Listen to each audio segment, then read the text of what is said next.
আসসালামু আলাইকুম প্রিয় দর্শক, সবাইকে স্বাগত জানাচ্ছি আমার দেশ বিহাইন্ড দ্য নিউজে। সঙ্গে আছি আমি তামান্না মিনহাজ।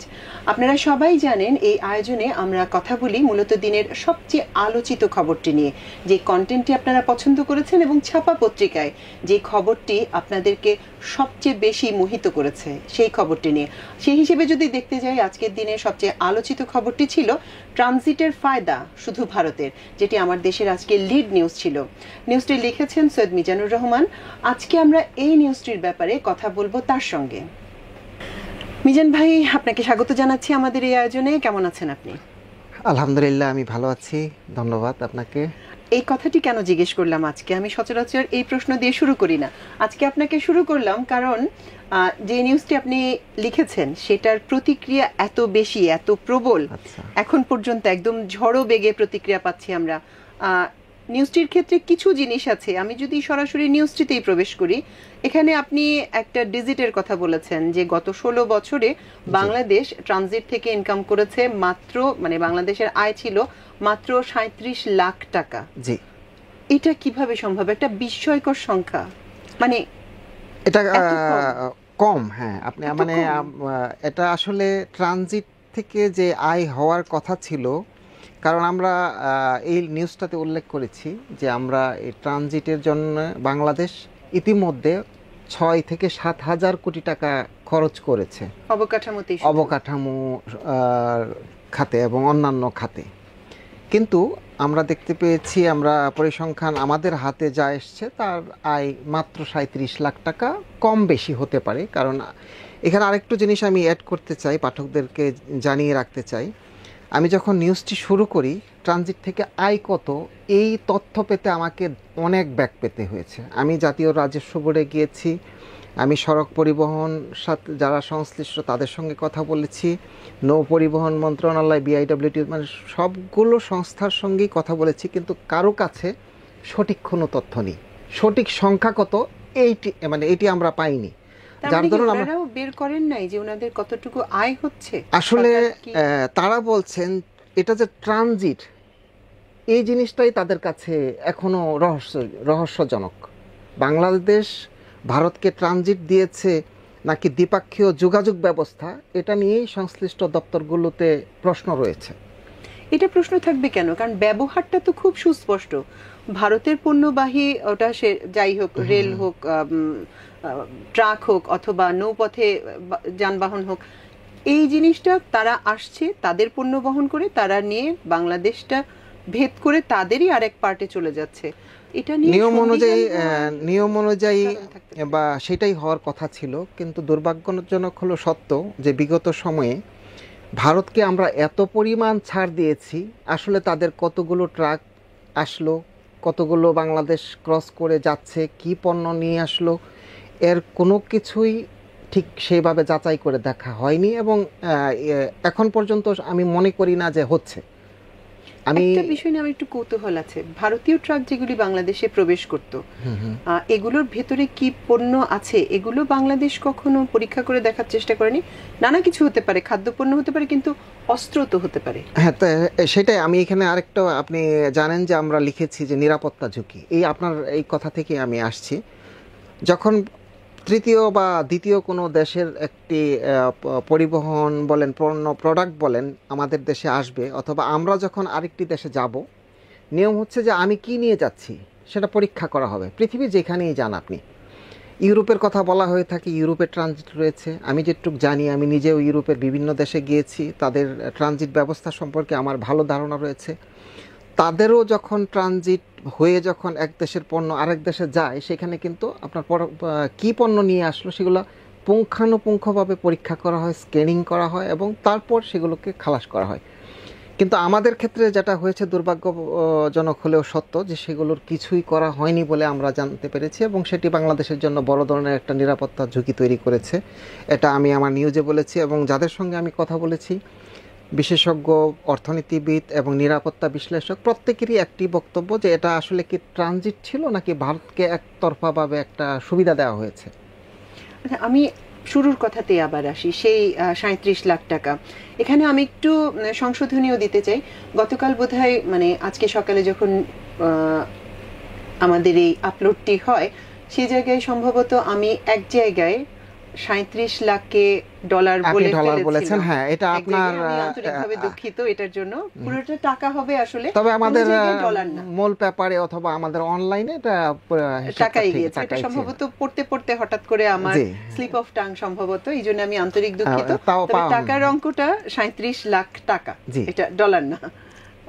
এটার ক্ষেত্রে আমি আসতে চাচ্ছিলাম আবারও, সেটা হচ্ছে আপনি বলছিলেন যে কর্মকর্তাদের মধ্যেই সুস্পষ্ট ধারণা ছিল না ট্রানজিট কিনা এবং এটা থেকে মাসুল হিসেবে আমরা কত টাকা কি পেয়েছি। এই পরিস্থিতিটা কেন? আপনি একটা গল্প বলছিলেন, আমি মাঝখানে ইন্টারাপ্ট করেছি। দেখুন, আপনার যখন একটা ট্রানজিট হবে, ট্রানজিট মানে হচ্ছে বাংলাদেশের, ভারতের পণ্য বাংলাদেশে আসবে, বাংলাদেশ হয়ে সেটা নেপাল যাবে, ভারত যাবে, অথবা ভুটানের কথা বলা হয়েছিল সেখানে যাবে। তার জন্য একটা গাইডলাইন থাকবে, সুস্পষ্ট নির্দেশনা থাকবে। প্রত্যেকটা জায়গায় কি পরিমাণ পণ্য আসছে, কি পণ্য আসছে, কোথায় তার গন্তব্য, এবং বাংলাদেশের যে ট্রাকগুলো আসবে এই ট্রাকগুলোর ধারণ ক্ষমতা কতটুকু, প্রতিটা স্তরে স্তরে এর একটা নজরদারি থাকা দরকার, এবং কারা করবেন সেটার একটা গাইডলাইন থাকা দরকার। কিন্তু আমি যখন রিপোর্টটা করি তখন আমি এনবিআরের কাছে গিয়েছিলাম যে আপনারা ট্রানজিট থেকে কত আয় হয়েছে, তারা সঠিক তথ্য আমাকে দিতে পারেনি। তাদের বক্তব্য আমার এখানে রয়েছে। তারা বলেছে এটা আমাদের আসলে আমরা সঠিকভাবে বলতে পারছি না, কারণ এটা নিয়ে নৌ পরিবহন মন্ত্রণালয়ের একটা উইং কাজ করে। তারপরে তাদের কাছে গেলাম, তারা বলল সড়ক পরিবহন এটা তো আসলে ট্রানজিট না, এটা আসলে একটা ফি ধরা হয়, এর থেকে ব্যাট ট্যাক্স বা এই জাতীয় কিছু আসে না, ফি আসে। তো সেই কাজটা কে করবে? সড়ক পরিবহন মন্ত্রণালয় বা সড়ক পরিবহন অধিদপ্তর করবে। তাদের কাছে গেলাম, তারা বলল যে এটা আমরা কিছু জানি না, এটা যখন একটা পণ্য বাংলাদেশে ঢোকার মাথায় এটা ঠিক করা হয় যে কি আসলো এবং কত টাকা ট্যাক্স হবে, তখনই এটা আদায় করা হয়। আমি দুর্ভাগ্যজনক হলেও সত্য এটা বলতে দ্বিধা নেই যে বাংলাদেশ এটা ইন্ডিয়াকে ট্রানজিট দিয়েছে বলে আমরা যা বলছি, বাস্তবিক অর্থে আমি এটা নিজে স্বীকার করতে নারাজ। আমি বলতে পারি একটা দ্বিপক্ষীয় যোগাযোগ ব্যবস্থা, এটা ভারতকে আমরা একটা বিশেষ সুবিধা দিয়েছি এই দ্বিপক্ষীয় যোগাযোগ ব্যবস্থার মাধ্যমে, যার দরুন এখানে আপনার শুল্ক আদায়ের কোনো ইস্যু নেই, অথবা এটার কোনো গুরুত্ব ছিল না আমার কাছে মনে হয়েছে। এবং যারা আমাকে বক্তব্য দিয়েছেন, আমি যাদের সঙ্গে কথা বলেছি, তাদেরও একই কথা যে এটা যদি ট্রানজিট হতো তাহলে নির্দিষ্ট একটা গাইডলাইন থাকতো, কিন্তু সেটি নাই। কোনো মন্ত্রণালয়ের মধ্যে সমন্বয় নেই যে জিনিসটা কিভাবে হবে, এবং তাদের সুনির্দিষ্ট কোনো নির্দেশনা নেই, গাইডলাইন নেই। জি। এবং এটা চুক্তি হয়ে বাস্তবায়িত হয়ে ভারত এত বছর ধরে ভূখণ্ড ব্যবহার করছে বাংলাদেশের, এখনো বিদ্যমান, কারণ ট্রানজিট তো বাতিল হয়নি। হ্যাঁ, চুক্তি তো আছে এখন। সেটার আরেকটা কারণ আমি সংশ্লিষ্টদের কাছ থেকে জেনেছি, তারা বলছেন যে ট্রানজিটের যে চুক্তিটা, কি চুক্তি ছিল, চুক্তির খসড়া বা চুক্তির মেইন কপি, সেগুলো কোনো সংশ্লিষ্ট দপ্তরগুলোতে নেই। এটা সরকারের একেবারে দপ্তরেও সরকারের চুক্তির কপি নেই, তারা দিতে পারেনি, আসলে বলতে পারেনি। তার মানে হয়তো আছে, কিন্তু কার কাছে আছে বিষয়গুলো সেটা আমার কাছেও খুব অস্পষ্ট ছিল। এগুলি না খুব দুর্ভাগ্যজনক বিষয়। কিছুদিন আগে আমাদের সীমান্ত এলাকায় খুব ঝামেলা হলো, বিএসএফ আবারও কাঁটাতারের বেড়া তৈরির চেষ্টা করছিল।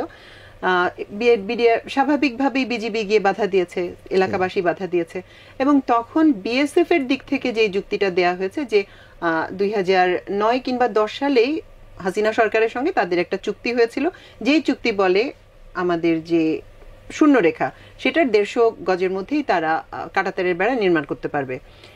এই চুক্তি সম্পর্কে আমরা জানি না, আমরা দেশে থাকি, আমরা জানি না, সীমান্ত রক্ষী যারা আমাদের বিজিবি তারা জানে না। এই চুক্তির খসড়া বা এই চুক্তির কপি সবকিছুই আছে বিএসএফ এর কাছে। তারা আমাদেরকে তথ্য দিচ্ছে যে দেখো তোমাদের সাথে আমাদের চুক্তি হয়েছে, তোমরা তো এটা এখন করতে দিতে বাধ্য, তোমাদের বলার কিছু নাই। আপনার আজকের যে পরিস্থিতিটা, আপনি যেটা বলছেন যে যেই মন্ত্রণালয়গুলি এর সঙ্গে সংশ্লিষ্ট জড়িত, তাদের কাছে তারা এই চুক্তির ব্যাপারে সুস্পষ্টভাবে কিছু জানেন না, তাদের কাছে কোনো গাইডলাইন নেই, অথচ এই জিনিসটা বাস্তবায়িত এবং ভারত অবারিতভাবে বাংলাদেশের ভূখণ্ড ব্যবহার করছে। আপনার এই সীমান্ত প্রহরী ইন্ডিয়ান যারা, তাদের কথা শুনে, কাঁটাতারের বেড়ার কথা শুনে আমার একটা কথা মনে পড়লো। আজ থেকে অনেক ধরেন 30 বছর আগে বাংলাদেশে একটা ভিলেজ পলিটিক্স নামে একটা কথা প্রচলিত ছিল, এখনো আছে। ভিলেজ পলিটিক্স কি করতো, ধরেন আপনার এখানে আসতো, একটা কাগজ নিয়ে আসতো, আপনি কাগজে সই করে দেন। যদি ওটা বাংলাদেশের এই বিগত সরকারের পুলিশ সেগুলো করতো, আসামির কাছ থেকে সাদা কাগজে স্বাক্ষর আদায় করা। প্রভাবশালী ব্যক্তিরা সাধারণত তাই করে, আপনাকে একটা ডকুমেন্ট রেডি করে দিবে, আপনি স্বাক্ষর করে দিবেন এবং সেটা উনি তার পকেটে করে নিয়ে যাবে। বাংলাদেশের ক্ষেত্রে দুর্ভাগ্যজনক হলেও সত্য, আমরা মনে করি সেগুলোই হয়েছে এতদিন। ভারত আমাদেরকে একটা গাইডলাইন দিয়েছে, কোনো কোনো ক্ষেত্রে হয়তো তারা কাগজপত্র রেডি করে দিয়েছে, চুক্তি রেডি করে দিয়েছে, সেই চুক্তি আমরা সই করে তাদের কাছে পৌঁছে দিয়েছি। হয়তো এই কপি আমরা রেখেছি কিনা আমরা জানি না, রাখলেও হয়তো নির্দিষ্ট যেই ব্যক্তিটা তিনি কে সেটাও হয়তো আমরা জানি না। তবে এটা বর্তমান সরকার ভালো বলতে পারবে। আমরা আশা করব বর্তমান সরকার ট্রানজিট সহ অন্যান্য যতগুলো চুক্তি রয়েছে, এটা ভারত হোক, নেপাল হোক, পাকিস্তান হোক, সার্কের অন্যান্য দেশ হোক, দেশের জনগণ হিসাবে প্রত্যেক ব্যক্তির জানার অধিকার রয়েছে যে আপনি কার সঙ্গে কি চুক্তি করছেন, দেশের বাইরে গিয়ে কি চুক্তি করে আসলেন, বা বিদেশ থেকে যে অতিথি আসলো তার সঙ্গে বা আপনি কি চুক্তি করলেন। এটা নিয়ে ভারতের বিষয়ে আলোচনা একমাত্র আমরা যেটুকু জানি, নিরাপত্তা চুক্তি যেগুলো হয়, আমি কিছু অস্ত্র কিনলাম দেশের স্বার্থে, সেগুলো এক দেশ আরেক দেশের কাছে গোপন রাখে তার নিরাপত্তার স্বার্থে। কিন্তু আমি আয় করব, বিলিয়ন বিলিয়ন ডলারের আয়ের গল্প আমরা শুনেছি। তো আমার তো উচিত ছিল যে এই দেখো আমি এই চুক্তি করেছি, আমার এই চুক্তিতে এই আছে, কিন্তু সেটা নিয়ে কেন লুকোচুরি হবে? তার মানেই হচ্ছে বিষয়টা এরকম একটা বিষয় যে আপনাকে চাপিয়ে দেওয়া হয়েছে, অথবা আপনি ভারতকে খুশি করার জন্য আপনি যা খুশি তা দিয়ে দিয়েছেন। এটাই সবচেয়ে দুর্ভাগ্যজনক। এর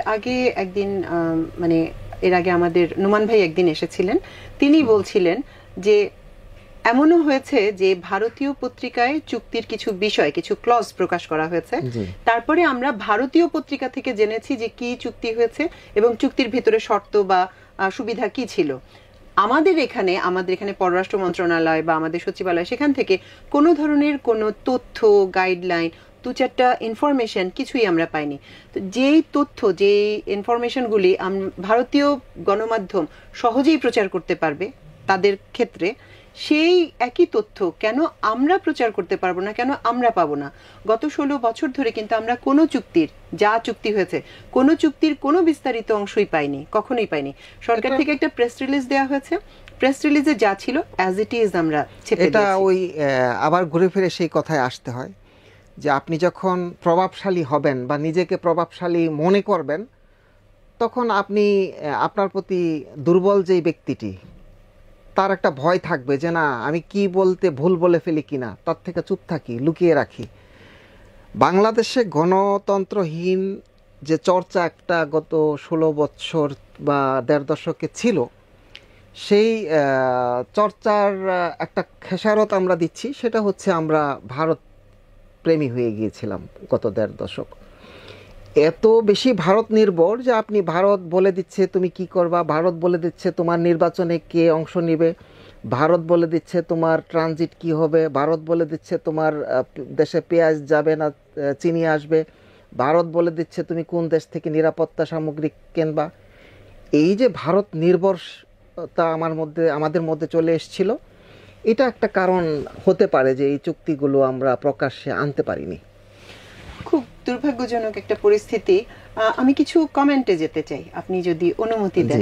আজকে আমরা ঠিক যেই সময়টায় এই অনুষ্ঠান রেকর্ড করতে বসেছি, তখন পর্যন্ত এই কন্টেন্টে কমেন্ট করেছে 1237টি, এবং কমেন্টগুলির সবচেয়ে মজার ব্যাপার যেটা, বহু কমেন্টে আমি প্রথম কমেন্টটি পড়ি, যেটা আমার এখন ফিডে প্রথম আসছে। আমরা এই ট্রানজিট চুক্তির তীব্র নিন্দা ও প্রতিবাদ জানাই। অনতিবিলম্বে এই ধরনের সকল চুক্তি বাতিল করা হোক আর পররাষ্ট্র নীতি অনুসরণ করা হোক। এই একটি মন্তব্য, এই মন্তব্যে লাইক দিয়েছেন 328 জন, এবং এটার আরো রিপ্লাই পড়েছে একই মন্তব্যের মধ্যে আরো 3টি। মানে আমি আমাদের এই পাঠকের প্রতি শ্রদ্ধা প্রকাশ করছি, শ্রদ্ধা জানিয়ে আমি বলছি যে বাংলাদেশের একটা পররাষ্ট্র নীতি দীর্ঘ বৎসর ছিল, কিন্তু বিগত 15 বৎসর বা 1.5 দশকে পররাষ্ট্র নীতি আমাদের কাছে মনে হয়েছে যে পরিবর্তন করে ফেলা হয়েছিল। অবশ্যই এর খেসারত কিন্তু আমাদেরকে দীর্ঘ বৎসর দিতে হবে, জাতিকে আমরা বহন যা করতে হবে, দিয়েছি, হ্যাঁ, সামনে আরো বহু বছর দিব। বহন করতে হবে। বিগত প্রধানমন্ত্রী তো স্পষ্ট করে সংবাদ সম্মেলনে বসে দম্ভের সঙ্গে বলে গিয়েছেন, ভারতকে যা দিয়েছি ভারত সারা জীবন মনে রাখবে। দেখুন, আমরা ভারত বিরোধী নই, আমরা ভারতের বিরোধিতা করি না, কারণ আমাদের সবচেয়ে বড় প্রতিবেশী ভারত।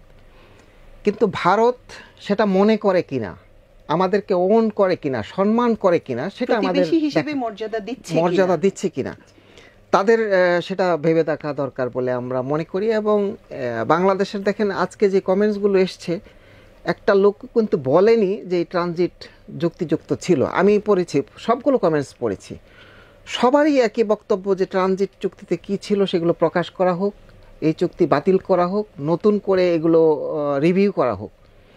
আমরাও মনে করি ট্রানজিটের মতো একটা স্পর্শকাতর ইস্যু, যেখানে দেশের নিরাপত্তা জড়িত, যেখানে বাংলাদেশের স্বার্থ জড়িত, বাংলাদেশকে ব্যবহার করে আপনি বাংলাদেশের বুক চিরে আপনি আপনার নিজের স্বার্থে জিনিস নেবেন নাকি বাংলাদেশকে তার হিস্সা দেবেন, সেটার একটা সুরাহা আসা উচিত। আসলে ন্যায্যতার ভিত্তিতে চুক্তিতে ভারত আমাদের বড় প্রতিবেশী, আমাদের সবচেয়ে বড়, চারপাশ থেকে সবচেয়ে বেশি ঘিরে আছে ভারত। তারা তাদের সুবিধা তো অবশ্যই নিশ্চিত করবে, কিন্তু আমরাও দিতে প্রস্তুত তাদের সুবিধা। আমরা অস্বীকার করিনি, বাংলাদেশ কখনোই ভারতকে তাদের ন্যায্য দাবির বিষয়ে অস্বীকার করেনি যে তোমাদেরকে আমরা এটা পূরণ করব না, তোমাদের দাবি পূরণ হবে না। আমরা তাদের প্রতি যথেষ্ট সম্মান দেখাই, এবং বাঙালি জাতি, বাঙালি মুসলমান জাতি অনেক ভদ্র, অনেক নম্র এবং সম্মানশীল, তারা অন্যদেরকে সম্মান দেখায়। কিন্তু আমরা ভারতের কাছ থেকে সেটা প্রত্যাশা করি। ভারতকে বুঝতে হবে কেন আমি বিকিয়ে দেব, আমার স্বার্থ রেখে আমি আপনার যা প্রয়োজন আপনাকে তা দিতে প্রস্তুত। জি, এটাই তো পারস্পরিক দ্বিপাক্ষিক যে বিষয়, সহযোগিতা যেটাকে বলে। সহযোগিতা। আপনি বলছিলেন যে কমেন্টগুলি পড়েছেন, আরো দুই একটা কমেন্ট যদি আমি পড়ি, সব ট্রানজিট চুক্তি বাতিল করতে হবে এখনই। এই কমেন্টটা এই জন্যই পড়লাম, এটা আপনার কথাতেও এসছে। প্রায় 500 লাইক এবং খেদ সব ধরনের কিছুই প্রকাশ করা হয়েছে, রিয়াকশন এসেছে প্রায় 500। একটা জিনিস আমার খুবই বিস্ময়কর লাগে আমার দেশের ক্ষেত্রে, সেটা হচ্ছে আমরা একটা কন্টেন্ট আপ করি, তারপরে কন্টেন্ট তো মানুষ দেখে, তাদের মন্তব্য করে, ভালো বলবে, পক্ষে বলবে, বিপক্ষে বলবে, খুব স্বাভাবিক, এবং আমরা সেটা মেনে নিই। হ্যাঁ, অবশ্যই। কিন্তু একটা কন্টেন্টের পিছনে এত মানুষের কমেন্ট আসা, এবং প্রত্যেকটা কমেন্টের পরে মানুষের যে সেটাতে রিয়াকশন দেয়া, সেটাতে আবার রিপ্লাই দেয়া, এর কোনোটার রিপ্লাই কিন্তু আমরা এখন পর্যন্ত দেই না। কোনো কমেন্টে আমাদের দিক থেকে, আমার দেশের পক্ষ থেকে রিপ্লাই দেয়া হয় না। কিন্তু তারা নিজেরাই যে কমেন্ট করে এবং সেটার জবাব দেয়, আমার কাছে জিনিসটা বিস্ময়কর লাগে যে ইন্টারাকশনটা কত সাংঘাতিক। এর কারণটা হচ্ছে, দেখেন, এই যে ইস্যু ট্রানজিট, এখানে কিন্তু শুধুমাত্র ব্যবসা বাণিজ্য অর্থনীতি খুঁজলে হবে না, আমাদেরকে দেখতে হবে একটা জাতি, একটা দেশ, এবং একটা বৃহৎ অর্থে আমাদের ভবিষ্যৎ, আমাদের নিরাপত্তা কি। এই কারণে আমার কাছে মনে হয়েছে যে এত মানুষ এটাকে ফলো করছেন, নিউজটা পড়েছেন, তারা কমেন্টস দিচ্ছেন, তাদের বক্তব্য, তাদের মতামত তুলে ধরছেন। অন্যরা মন্তব্য করলে আপনি বলছেন যে তাদের মন্তব্যের ভিতরেও আবার মন্তব্য হচ্ছে, 500-600 করে। তার মানে হচ্ছে দেশের মানুষ এটাকে খুব সিরিয়াস একটা ইস্যু হিসাবে দেখছেন। এবং আমি একটু মেনশন করি, আমি যে শুরুতে যে কারেকশনটা দিলাম আমার পক্ষ থেকে, যে 37 লাখ টাকা, আমি বোধহয় একবার $3.7 মিলিয়ন বলে ফেলছিলাম। তো এটাও কিন্তু আমি দেখলাম, মানে একাধিক ভিউয়ার এটা দিয়েছেন যে পরিষ্কার করেন কি বলতে চাচ্ছেন, দুইটার অ্যামাউন্ট তো দুই রকম হয়ে যায় একেবারে। 37 লাখ টাকা খুবই অল্প, ডলার বললে এটার অ্যামাউন্ট অনেক বেড়ে যায়, অনেক বেশি হয়ে যায়। তারপরেও আপনি দেখেন 7,000 কোটি টাকা আপনি খরচ করে আমরা যদি ডলারে কনভার্ট করি, তারপরে এটার পরিমাণ কিন্তু খুব অল্প। ওই হিসেবে তো একটু, যদিও এটা ডলার না, এটা টাকার অঙ্কটাই আমরা উল্লেখ করেছি। তো পাঠক ঠিকই বলেছেন, ওনারা দেখেনও কত সূক্ষ্মভাবে যে একটা শব্দ একটু এদিক ওদিক হয়ে যাওয়া, সেটা নিয়েও একজন না বেশ কয়েকজন মন্তব্য করেছেন যে এটার একটা কারেকশন দেন বা কি বলতে চেয়েছেন আপনারা স্পষ্ট করেন। আমার দেশের একটা কন্টেন্টও মানুষ কতটা মনোযোগ দিয়ে দেখেন যে হ্যাঁ, যে এটা নিয়েও এটা আমাদের, আমরা মনে করি এটা আমাদের সার্থকতা। আসলে আমার দেশের প্রতি মানুষের আস্থা, ভালোবাসা, আমার দেশ ভুল করতে পারে না, সেটাই এই যে মানুষের প্রত্যাশা যে আমার দেশ ভুল করতে পারে না, আমরাও চেষ্টা করি আমরা যাতে কোনো ভুল না করি। দেখেন এই নিউজটা আমরা যখন শুরু করি, আমরা যা এখানে আরেকজন বড় অর্থনীতিবিদ বাংলাদেশের রয়েছেন ডক্টর দেবপ্রিয় ভট্টাচার্য, তাকে আমরা এখানে নিয়ে এসেছি কারণ এক সময় তিনি আমাদেরকে ট্রানজিটের আয় থেকে বিলিয়ন বিলিয়ন ডলারের কথা শুনিয়েছিলেন। আমরাও আশা করেছিলাম যে হ্যাঁ, ট্রানজিট থেকে মনে হয় বাংলাদেশ একটা বিশাল অর্থনীতির দেশে, শক্তিশালী অর্থনীতির দেশের দিকে যাবে। বাস্তবিক অর্থে কিন্তু তা হয়নি। তা তো দূরে থাক, আপনি দেখেন, আপনি যদি $1 বিলিয়ন পাওয়া যেত এত বৎসরে, তাও আমরা কিন্তু খুশি থাকতাম যে না, আমরা বেশ কিছু অর্থ পেয়েছি। দুর্ভাগ্যজনক হলেও সত্য, আমি দেবপ্রিয় ভট্টাচার্য মহোদয়ের সঙ্গে একাধিকবার কথা বলেছি। তার কাছে আমি লিখিতভাবে প্রশ্নের বিষয়ে তার মন্তব্য চেয়েছি। আমার রিপোর্টটা আরও ভালো হতো যদি ওনার মন্তব্য থাকতো, কিন্তু আমরা দিতে পারিনি কারণ উনি আমাদেরকে এ বিষয়ে উত্তর দেননি, নীরব থেকেছেন।